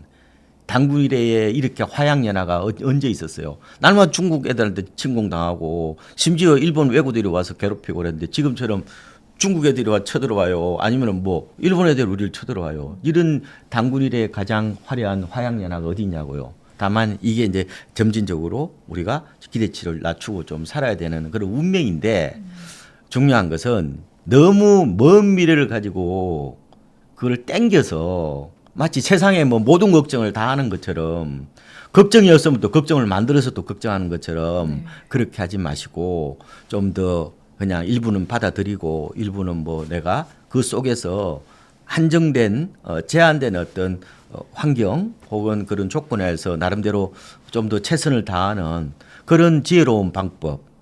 그게 지금 우리가 필요한 덕목이지. 그냥 뭐 거의 청산론도 아니고 뭐 마치 끝장났다는 그런 극단적인 어떤 공포론이나 이런 거가 우리 인생에 뭐가 도움이 되냐고요. 그래서 저는 조금 더 냉철해야 된다. 다만 그러면은 당신은 어떻게 할 거냐 하는 문제에서 우리가 나오는 거예요. 그 일본처럼 만약에 우리가 간다고 보면은 저는 두 가지 우리가 자산 설계 플랜이 있어야 된다고 봐요. 그러면 부동산 비중을 줄여야지. 알짜 부동산만 갖고 있고. 제가 이런 말씀을 드립니다. 만약에 우리가 20년 뒤를 지금은 오히려 집을 사야 될 때고 네. 5년까지 본다면은 근데 20년 뒤를 본다면은 당연히 집을 안 사도 되죠. 본인의 선택. 그런데 이렇게 보셔야지 그러면은 우리 경제 성장률이 낮아진다는 것은 결국 우리나라의 부동산 시장의 가격 메리트, 그죠? 상품성이 어떻게 보면 떨어진다는 걸 말하는 거잖아요. 그러면은 우리나라가 보통 부동산이 거의 7~80% 됐잖아요. 그럼 이거 비중을 줄여야지 그러면. 언제 정도? 50%로 낮춰야 돼. 부동산 비중. KB 부자 보고서 보니까 부자들이 부동산 비중이 55%예요. 근데 문제는 대부분 사람들은 어때요? 대출 내서 집을 샀어. 근데 10억짜리 아파트를 사면서 4억 대출 냈어. 그러면 뭐예요? 부동산 비중이 몇 프로요? 140%예요. 140%. 그건 어쩔 수 없어요. 단기적으로는. 근데 장기적 자기 플랜을 짜야 되죠. 네. 나는 그러면은 앞으로 인구 쇼크가 이제 10년 뒤에 올지도 모르니까 그러면은 내가 10년 뒤에 그러면은 지금은 내가 부동산 비중이 한 80%인데 요걸 내가 한 50%로 낮출 거야. 네? 그러면은 두 가지 방법이 있어요. 부동산을 더 싼 집으로 가는 방법이 있고 어떤 방법이 있어요? 내가 소득을 더 얻어가지고 네. 금융자산 비중을 높이면 되잖아요. 왜 자꾸 부동산만 무조건 줄인다고 그래? 어떻게 집을 함부로 팔아요? 그러니까 내가 열심히 일해서 소득을 더 늘려서 이걸 50대 50으로 맞춰가는 것도 좋은 대안이라고 봐요. 그런 계획을 갖고 있어야 돼. 저는 진짜 그렇게 할 생각이에요. 이제 곧 한 5년 안에 저는 50대 50으로 맞출 겁니다. 오. 네. 네. 그러니까 이제 부동산 안 사요 저는. 집 한 채밖에 없어요 저는. 그래서 그렇게 하는 방법이고 내가 만약에 부동산 임대 사업을 하거나 뭐 여러 가지 뭐 한다 하더라도 저는 최대한 내가 좀 그 가능한 진짜 당신이 이제 부동산 사랑하는 사람이라고 전제를 했을 때 부동산 비중을 70% 이상 가져가면 안 돼요. 마지막 데드라인이 70%. 그다음에 뭐 적정한 건 한 50% 정도. 심지어 지금 30% 되는 분도 많아요. 지방에 계신 분들은 집값이 싸기 때문에 오히려 금융자산 비중이 50% 넘는 사람 많습니다. 그럼 50% 어디로 보내요? 글로벌 금융자산에다 배팅하시는 시대가 온 거죠. 그러니까 지금은 내 집 하나 빼고는 글로벌 금융자산에 배팅을 해야 되는데 일본이요. 장기 30년 동안 침체를 겪으면서도 생존했던 비결이 뭐예요? 해외 자산에다가 배팅을 한 거잖아요. 미국 국채를 일본 애들이 많이 갖고 있잖아요. 그래서 지금 일본이 금리 올리면 지금 어떻게 될까 싶어 다들 조마조마하고 있는 거 아니에요. 엔케리 청산인가 뭐 그거 아니에요. 그래서 지금 우리가 전체 부동산이 아니라 전체 자산이라는 어떤 그런 약간 거시적인 측면 혹은 거인의 어깨에서 올라가 본다면은 단기적으로 보면은 저는 지금 수급 불균형이 좀 심하다고 봐요. 근데 이제 그게 이제 20년 뒤를 바라보면은 그때 가면 인구 쇼크가 올 것 같고 일본처럼 갈 것 같고 그러면은 이런 상황에서는 일본 사람들이 했던 것처럼 결국은 내가 집 하나 빼고는 그저 부동산 비중 50% 낮추고 나머지는 결국 해외 금융자산에 배팅을 해야 되는 뭐 그런 글로벌 채권자로서 아마 내가 살아야 되는 어떤 그런 시절이 온 것 같다. 제가 그런 얘기 많이 하잖아요. 젊은 사람 보고 부동산 공부하지 말라고 그러잖아. 부동산은 그냥 아파트만 하나 사고 싼 거 하나 사고 그냥 나머지는 글로벌 금융 공부를 해야 부를 이루는 지름길이라고 저는 보는 거예요. 그랬더만 저보고 또 뭐 이상하게 얘기하더라고. 박사님 혼자 드시려고 그러냐고. 그래서 어떻게 하라냐고. 그래서 제가 이런 말씀 드리는 거예요.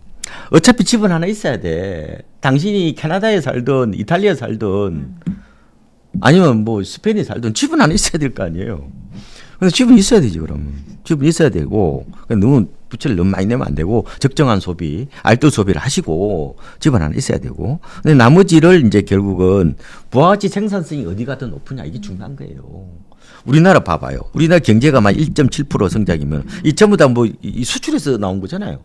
그럼 내수는 거의 제로 성장이라. 앞으로 음식점이라든지 상가들은 다 문 닫아요. 왜냐 우리나라요 인구에 비해서 건물이 너무 많아요. 네.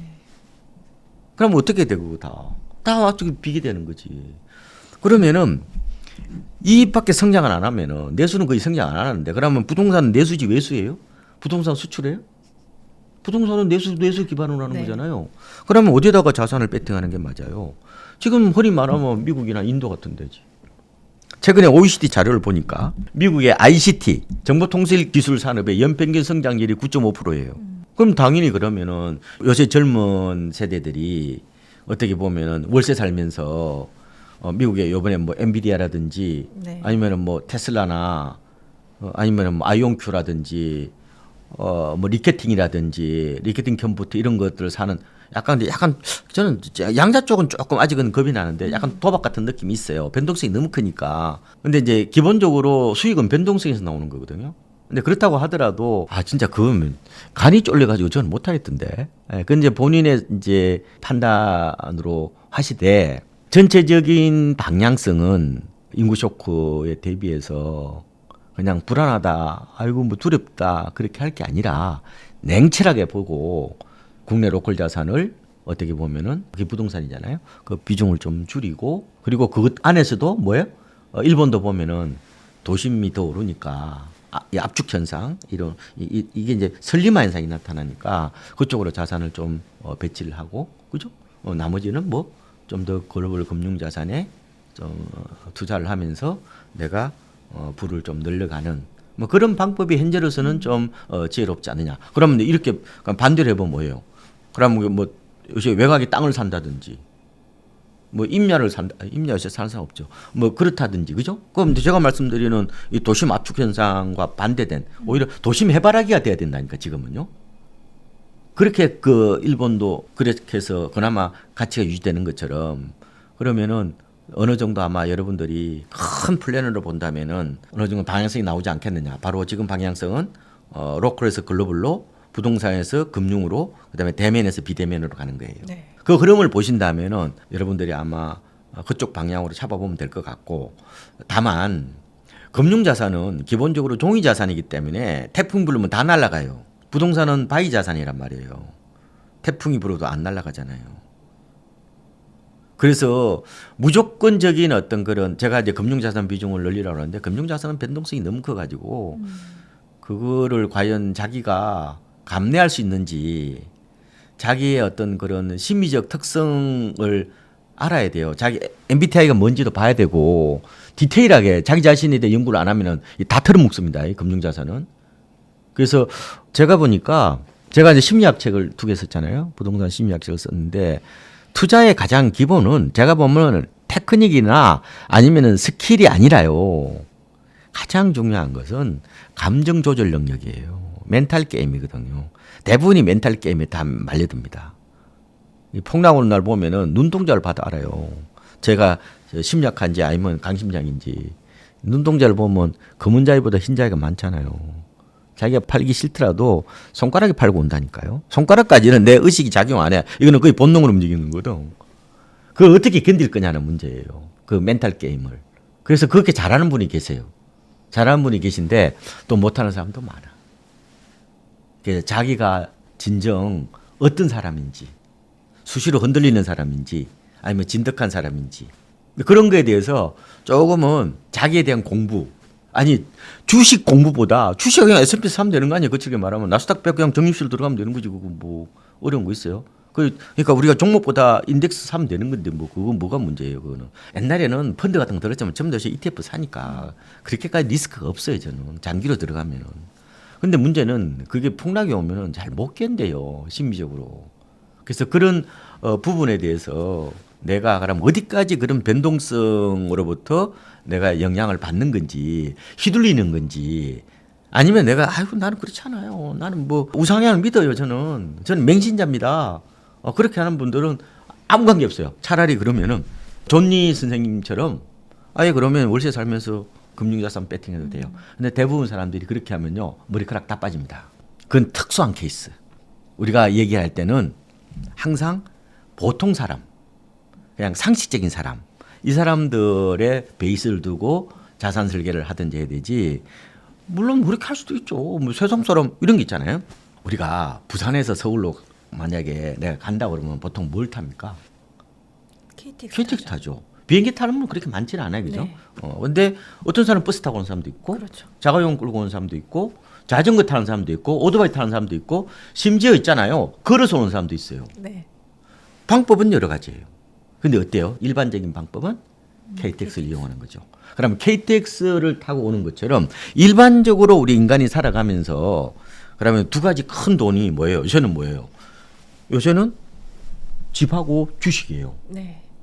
그렇죠? 뭐 일부는 예금일 수도 있겠죠, 그죠? 뭐 근데 요새는 워낙 주식 부니까 그러면 집하고 주식이라고 본다면은 그러면은 내가 KTX를 탄다는 것은 내 집에 일단 장만해 놓고 그죠? 뭐 여기 뭐 비싼 집이나 싼 집이나 일단 장만해 놓고 나중에 뭐예요? 남는 돈으로 주식을 하는 거죠.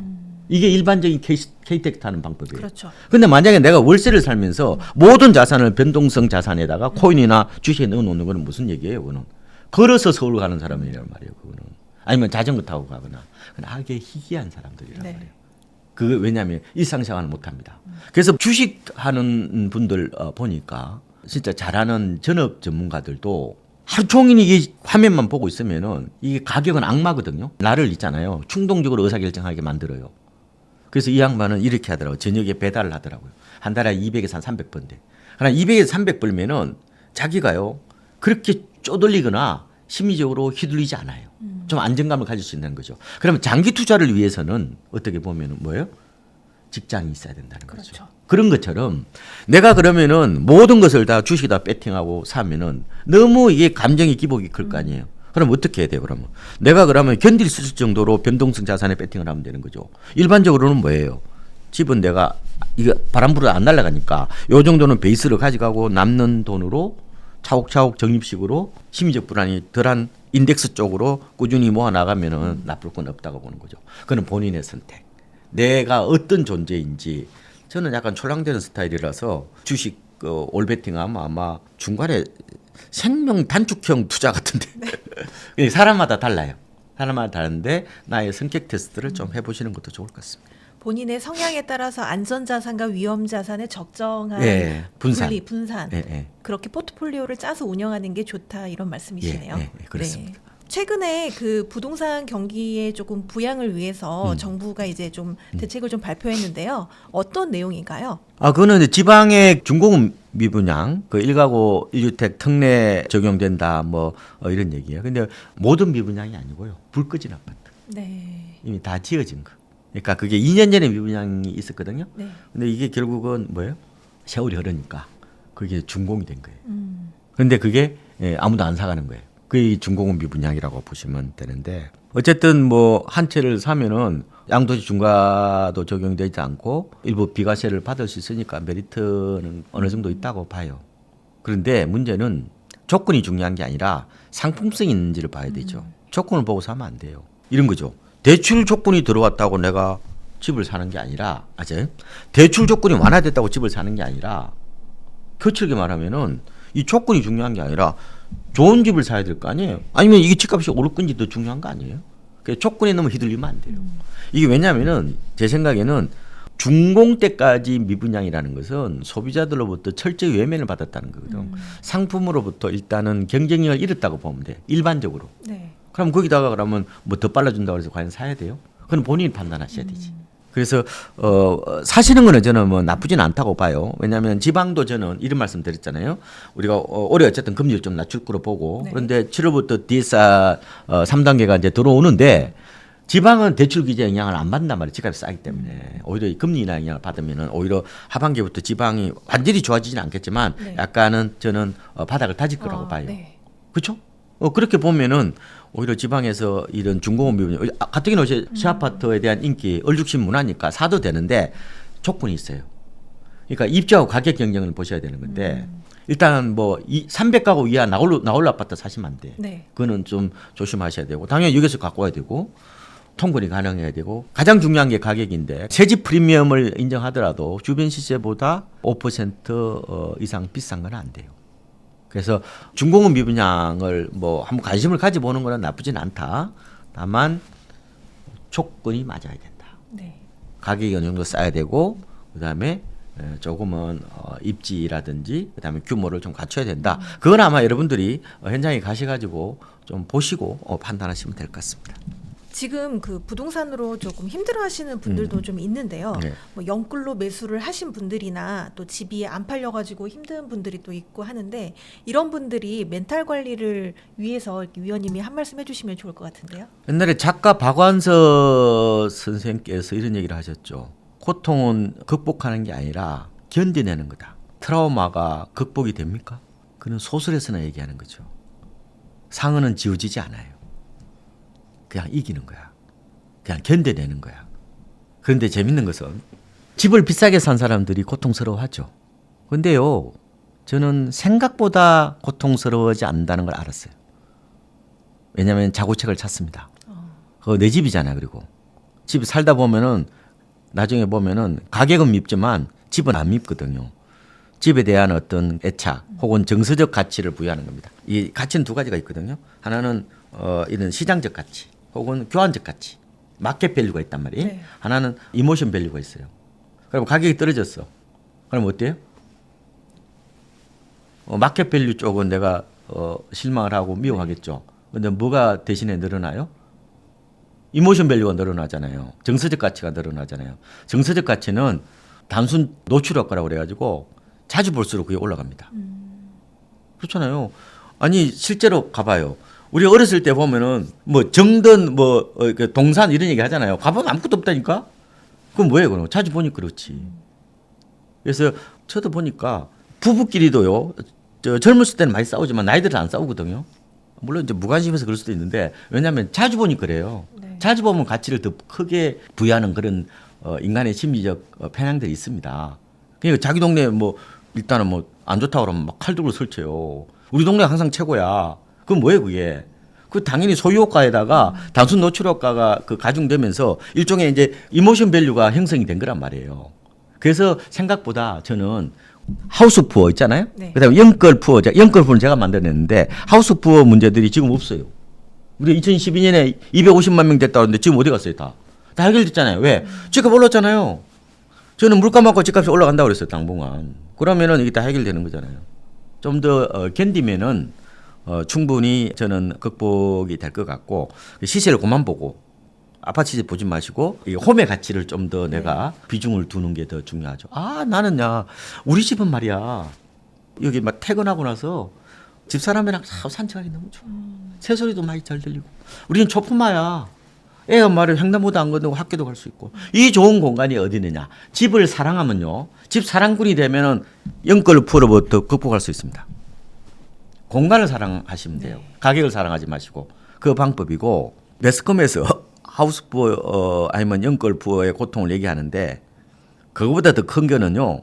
집을 싸게 팔고 나왔을 때의 그 고통이 훨씬 더 오래 갑니다. 집을 싸게 팔고 오신 분들은 제가 보니까 그것도 이제 진짜 많이 오른 경우에는 그게 30년 갑니다. 제가 아는 분이 반포집을 10억 주고 파셨는데 그것도 굉장히 엘리트 상경 계열 나오시는 분이었는데 그게 40억 되는 걸 보고 그 4년 만에 약간 우울증 때문에 저한테 오셨죠. 못 견딥니다. 싸게 팔면요. 그게요. 평생 자기 자신을 괴롭힙니다.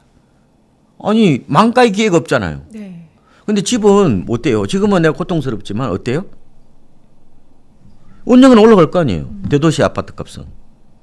아무리 경쟁 성장률 1% 한다 하더라도 대도시에 있는 아파트 값은 올라가요. 일반적으로. 왜냐하면 인플레이션 해지가 가장 강한 주택이 대도시 아파트거든요. 통계적으로 보면. 그럼 언젠가 올라갈 거 아니에요. 기다리면 올라가잖아. 그럼 내가 사는 가치가 있잖아요. 그래서 그 초점 어디 둘 거냐. 뭐 그에 따라서 그 고통의 어떤 비중은 뭐 경감, 무게에는 어느 정도 뭐 결정이 될 거라고 보는데 저는 개인적으로 제가 많은 분들을 상담해 보고 자문을 해본 결과 하우스푸어와 영끌푸어는 상당 부분이 과장돼 있다. 역설적으로. 오히려 집을 싸게 던진 분들이 훨씬 고통에 시달리고 우울증에 장기간 이렇게 노출이 된다는 거예요. 네. 그래서 집을 싸게 판 사람은 정신과 가서 치료를 받지만 집을 비싸게 산 사람은 바빠가지고 그 갈 시간도 없어요. 그리고 그렇게 고통스럽지 않습니다. 그래서 저도 영끌푸어와 하우스푸어 문제를 많이 다뤘지만 막상 현장에서 접해보면은 하우스푸어 때문에 저한테 상담하는 경우가 없어요. 집을 오히려 싸게 던져가지고 어떻게 할 거냐라고 안절부절 못해서 온 분들이 훨씬 더 많다는 거예요. 그렇죠? 그렇게 볼 수 있죠. 왜? 어차피 내가 집을 비싸게 샀지만 기다리면 오를 거라는 기대도 있고 너 사는 또 가치도 있다 보니까 그렇게까지는 고통이 크지 않을 수 있다. 다만 내가 만약에 그래도 고통스럽다면은 제가 방법을 가르쳐드릴게요. 딱 세 가지만 쫙 짧게 말씀드릴게요. 첫 번째, 내가 그러면은 대출 내는 게 너무 무서워. 너무 많아. 부업사업이 너무 많아. 그러면은 내 집을 전세 놓고 더 싼 전세로 가시면 돼. 대출이 있으면 또 전세가 안 들어와. 네. 그렇죠? 그러면 내 걸 월세로 놔. 월세는 대출이 있어도 들어오거든요. 네. 그럼 더 싼 월세로 가면 돼. 주거의 하향 이동, 주거 다운사이징. 두 번째, 싱글 분들 자꾸 밖에서 그 저 관리비 많이 내쓰지 말고 가래 합가해 합가. 엄마 집으로 들어가요. 괜찮잖아. 그럼 관리비도 안 들어갈 거 아니에요. 여기서 뭐가 나와요? 이 전세 났으면 뭐가 있어요? 이게 아니 월세를 놓든지 그러면 돈이 나올 거잖아요. 네. 그럼 대출 갚으면 되겠네요. 세상에 공짜 어디 있어요? 다 뭔가 대가를 치러야 문제를 해결할 수 있는 거잖아요. 그다음에 세 번째는 뭐냐면은 결국은 빚을 갚는 거예요. 그런데 요새 저 중도 상환 수수료도 많이 완화됐어요. 네. 그러면 어떻게 하면 빚을 줄일 수 있느냐? 원금을 줄여야 돼. 그렇죠. 이자를 줄이지 말고 원금을 줄이면요 이자가 자동적으로 줄어요. 제가 옛날에 젖집을 장만할 때 대출을요 2억을 냈었어요. 그런데 그거를 제가 6년 만에 다 갚았어요. 어떻게 갚았냐? 대출 이자를 안 갚고 원금을 갚았다고요. 대출 이자는 당연히 갚는 거지, 당연히 그거는. 네. 달달이 내는 거죠, 그거는. 근데 원금을 줄이면은 이자가 줄어요. 그래서 심지어 제 아들이 그때 한 5살 때인가. 그래서 이제 시골에 이제 명절날 되면은 이제 수금하러 가잖아요. 예? 그 이제 처갓집에서 그때 5만 원 주시고 우리 어머니가 아마 5만 원 주셨을 거야. 그래서 이 돈을 내가 너한테 약조를 했어요. 내가 너한테 10년 뒤에 이거를 갖다가 10배로 갚을게. 오. 그럼 얼마예요? 100만 원이죠. 네. 그래서 100만 원은 갚기로 하고 이 돈을 전부 다 대출이자 상환한테 썼단 말이에요. 심지어 3만 원도 갚았어요. 그러니까 원금이 줄더만요. 근데 우리 아들은 지금 이걸 기억하지 못한다는 거예요. 이거를. 그렇게 꼬셔가지고 어쨌든 중요한 거는 네. 모든 사람들이 진짜 단박에 뭔가 이루고 어떤 획기적이고 마법의 어떤 그런 상품을 원해요. 그러니까 안전하면서 고수익 상품을 원해요. 그거는 반대잖아요. 그죠? 있을 수가 없는 거죠. 그러니까 내가 그러면은 당연히 아까 금융 소득 쪽으로 특히 해외 글로벌 금융 쪽이 여전히 고수익인데 한국보다는 대신에 뭐 많이 노출이 되는 거죠. 환에도 노출이 되고 지정학적뿐만 아니라 글로벌 금융 환경에 굉장히 어떻게 보면은 출렁출렁거리는 그런 변동성에 노출될 수밖에 없는 거예요. 그걸 다 감내할 수 있어야 돼. 그래서 제가 오죽하면 수익은 고통의 위자료라고 말씀을 드리는 것도 그런 건데 중요한 거는 모든 걸 내가 그러면은 여러분들이 이제 대출이 많았다 이런 경우에 우선순위가 있는 거야. 우선순위만 잘 가려도 이 현자라고 그러거든요. 일에 우선순위가 있을 거잖아요. 그럼 내가 어떻게 해요? 대출이 많아. 그러면 제가 이게 주거 다운사이징이라든지 아니면은 아까 말씀드린 대로 뭐 합가를 한다든지 아니면은 빚을 이제 갚는다든지 하는 여러 가지 방법 중에서 가장 중요한 게 뭐냐는 거예요, 저는. 그럼 여기서 이제 우리가 그러면 내가 대출 이자를 안 갚고 대출 원금을 안 갚고 그러면 내가 미국에 투자해 가지고 대출 이자를 갚겠다라고 생각하는 경우가 있단 말이에요. 이게 네. 이건 절대 하면 안 돼요. 이건 더 위험한 거야. 중요한 것은 우선순위. 대출을 갖고 나서 어느 정도 갖고 나서 나중에 미국 주식 투자를 해도 늦지 않고 미국 주식은 어차피 돈을 못 빼는 연금저축 같은 건 돈을 못 네. 빼잖아요. 그러면 연금저축 1년에 뭐 그러면 내가 많이 안 하고 400만 원 하고 그러면은 나머지는 건 대출 이자를 깎아 나간다는 거지. 그냥 돈을 다 빼가지고 그러면은 원금을 안 갖고 그러면은 물론 요새는 원리금 균등이긴 하지만 그래서 어떻게든 원금을 줄여야 되지. 내가 그러면은 내 재산을 돈을 더 불린 욕심에 의해서 그러면 그 변동성이 강한 자산에다가 배팅하는 게 그게 과연 맞냐는 거예요.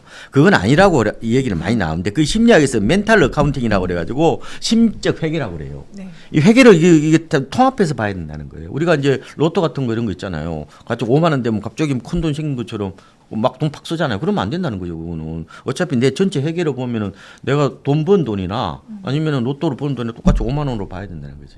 그래서 제가 드리고 싶은 말씀은 모든 이런 일의 우선순위가 있다는 거예요. 그러면 내가 집 빚 때문에 고통을 느끼고 있어. 그러면은 고통의 본질이 뭐예요? 빚이잖아요. 그럼 이거 줄여야지.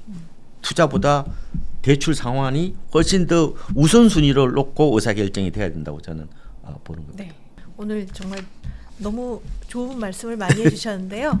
마지막으로 성공의 진심인 구독자분들께 한 말씀 부탁드립니다. 저는 내 집 마련이 필수가 아니라고 봅니다. 지금은 주식이 필수인 시대로 돌아섰어요. 세상이 바뀌었습니다. 그래서 과거에는 주로 내 집 마련을 연끌을 통해서 했죠. 그래서 뭐예요? 대출을 최대한 받아서 내가 원리금을 갚다 보면은 어느 순간 완전한 내 집이 되고 그동안에 이제 뭐 내 집은 안방이었고 나머지는 은행집이었는데 이제 완전 내 집이 되는 거죠. 그리고 가격이 또 오르고 이런 약간 선순환적인 어떤 약간 전공법에 해당되는 그런 이제 투자가 유행했죠. 집값이 계속 오르니까. 근데 지금은 그렇게 하는 분도 계시고 오히려 그냥 전월세 살면서 더 파이를 키우는 거예요. 이거는 이제 우회 전략입니다. 네. 실제로 그런 분들 많이 봤어요. 비트코인을 뭐 적립식으로 해가지고 나한테 자랑하던데 4천만 원으로 뭐 1억 5천 벌었다는 분도 계시고 네. 다른 데서 훨씬 더 파이를 키우는 분들이 많았죠. 그래서 과거에는 하나의 방법밖에 없었다면은 지금은 오히려 우회 전략을 통해서 내 집 마련하는 것들도 하나의 이제 대안으로 떠오르고 있다는 거예요. 그래서 제가 아까 말씀드린 것처럼 내가 잘하는 게 뭐냐 이걸 보고 판단하셔야 되는데 지금 30대들이 내 집 마련할 때 자금 조달 계획서를 보면은 17%가 주식이나 채권입니다. 확실히 세상이 달라졌으니까 어떻게 보면은 질문 자체도 이제 틀리죠. 그러면 집을 언제 사요? 그거는 연끌 매수할 사람들만 해당되는 거예요. 맞죠? 네. 그럼 올해 뭐 1분기가 좋냐? 연끌 매수하려면 상반기 사라고 그랬잖아요. 제가 전화하면. 다만 가격을 보고 사야 되고 가격이 싸야 되는 거죠. 무조건. 그런데 만약에 나는 그거 안 할 거예요. 그거보다 훨씬 부가가치 생산성이 큰 글로벌 금융자산에서 파이를 키워가지고 그러면은 나중에 내 집 장만 할 거예요. 이런 부류도 있을 거 아니에요. 그죠? 그러면 집 언제 사요? 시기가 없는 거죠. 그럼 돈 모으면 사 임마 이렇게 되는 거지. 그러니까 그만큼 지금은 여러 가지 갈래길이 있기 때문에 하나의 어떤 그런 경향성 그것만 보지 마시고 세상은 끊임없이 변합니다.